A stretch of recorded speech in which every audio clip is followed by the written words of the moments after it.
سروں کو بھیجا تو کہتے ہیں واقعہ کربلا کے بعد پہلی مرتبہ مولا سجاد مسکرائے تھے،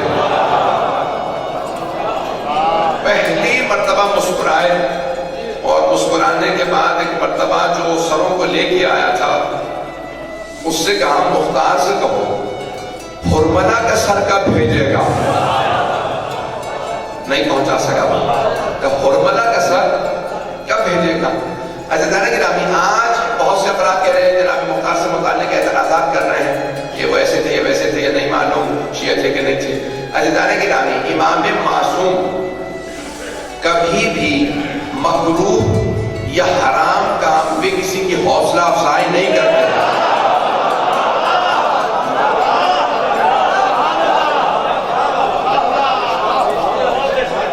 بھئی آدھا مجمع تو پہنچ گیا، آدھے کا مجھے معلوم نہیں۔ عزیزان گرامی، امام معصوم علیہ السلام کے لیے جائز نہیں ہے کہ وہ حرام یا مکروہ کام پہ کسی کی حوصلہ افزائی کریں، اسے انکریج کریں۔ یعنی یا واجب ہوگا جناب مختار کا بدلہ لینا، یا واجب تھا یا مستحب تھا۔ تبھی تو مولا سجاد کہہ رہے تھے مختار سے کہو حرملہ کا سر کب بھیجے گا، یعنی مختار سے کہو باقیوں کو بھی مارے۔ اگر ان کا مارنا جائز نہ ہوتا تو مولا سجاد نہ کہتے باقیوں کے بھی سر بھیج۔ یہ مولا سجاد کا کہنا باقیوں کے سروں کو بھیج اس بات کی علامت ہے کہ مولا راضی ہیں۔ بات پہنچ رہی ہے؟ اور ایک اور میں بات آپ کو پیش کرتا ہوں، شاید جو ابھی تک خاموش ہو کر بات پہنچ جائے۔ عزیزان گرامی، آپ نے کثرت سے روایات سنی ہوں گی، ممبر سے شاید پڑھی بھی ہوں، سینکڑوں روایات ہیں جو امام حسین پہ گریہ کرے، روئے، اس کا اتنا ثواب، جب تبرک میں حصہ لے اس کا اتنا ثواب، جب مجلس میں آئے اس کا اتنا ثواب، پتہ نہیں لوگ ہیں یا نہیں، جو مجلس میں آنے والوں کے لیے انتظام کرے اس کا اتنا ثواب۔ یہ اتنا ثواب صرف رونے والوں کا، آنے والوں کا، تبرک دینے والوں کا۔ پہنچ گئے بہت سے لوگ، پہنچ گئے۔ ارے رونے والوں کا اتنا ثواب، تبرک میں حصہ لینے والوں کا اتنا ثواب، مجلس کا اہتمام کرنے والوں کا اتنا ثواب، اور جس ہستی نے قاتلان حسین کو مارا ہو،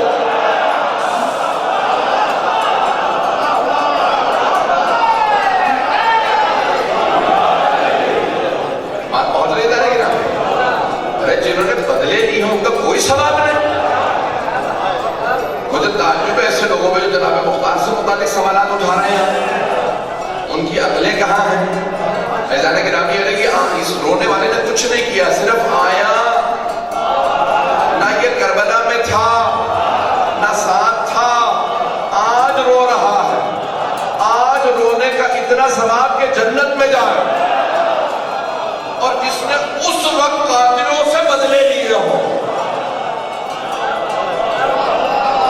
اس کا کتنا ثواب۔ اور ایک جملہ کہوں گا، اور جس سے متعلق جناب امیر نے کہا ہو ایھا الکیس، اے سمجھدار، توجہ۔ جناب امیر جب جناب مختار کو بچپنے میں لے کے آیا نا مولا کے پاس ان کے چچا، تو مولا نے سر پہ ہاتھ رکھا، کہا ایھا الکیس، اے سمجھدار، کہ بہت سمجھدار بچہ۔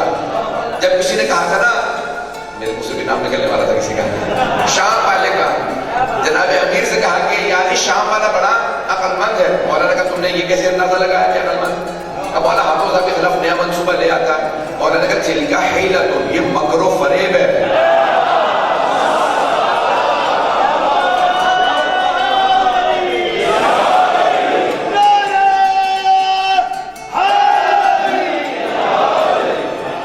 مکر و فریب سمجھتے ہیں نا، ہیلے بہانے ہیں، یہ عقل نہیں ہے۔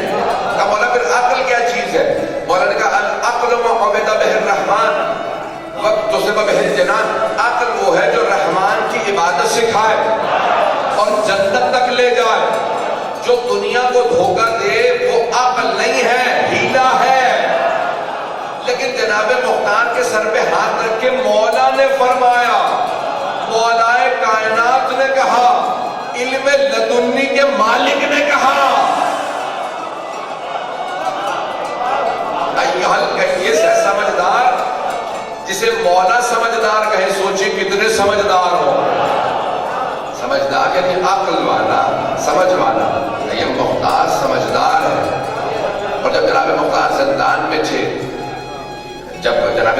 شہداء کربلا میں ایک شہید کیا گیا تو اس وقت جو قریبی ترین شیعہ تھے وہ سب زندان میں تھے. عبید اللہ بن زیاد بھی, اس میں حضرت عمیر بن زیاد بھی تھے, حضرت میثم بن تمار بھی تھے. بڑے جلیل القدر افراد کے نام لے رہا ہوں. حضرت رشید آپ کہتے ہیں یا رشید اجری وہ وہاں پہ زندان میں تھے. ان سب نے ملاقات کی, کافی سنا ہے مختار بھی زندان میں. ان میں سے ایک نے کہا میں نے لوگوں سے سنا 6000 لوگ زندان میں, ایک دوسرے سے ملنا آسان نہیں تھا. کہا سنا ہے مختار بھی زندان میں. تو جناب ویسے میں تمہارے کا تلاش کرو جو مولا نے ہمیں بتایا تھا اس سے متعلق, ذرا ہم اسے بتا دیں. تو ایک مرتبہ سب نے جمع کیا, جناب مختار کو بلایا. کہا مختار جانتے ہو علی بن ابی طالب علیہ السلام نے تمہارے متعلق کیا کہا تھا؟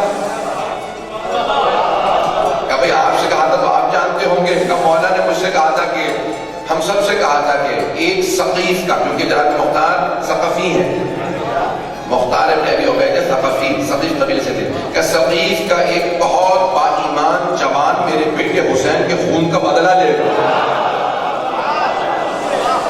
جس سے مولا نے بشارت دی ہو, سوچیے اس کا مقام کیا ہوگا. بات پہنچ رہی ہے نا. ہمارے بہت بڑے علم رجال کے فقیہ گزرے ہیں, نام تھا حضرت القاسم الخوئی, نام سن رکھا ہوگا. ان کی علم رجال میں 24 جلدوں پہ کتاب ہے انسائکلوپیڈیا. اس کی جلد نمبر 16 میں جناب مختار میں لکھا ہے. 2 جملے ان کے پیش کر دوں.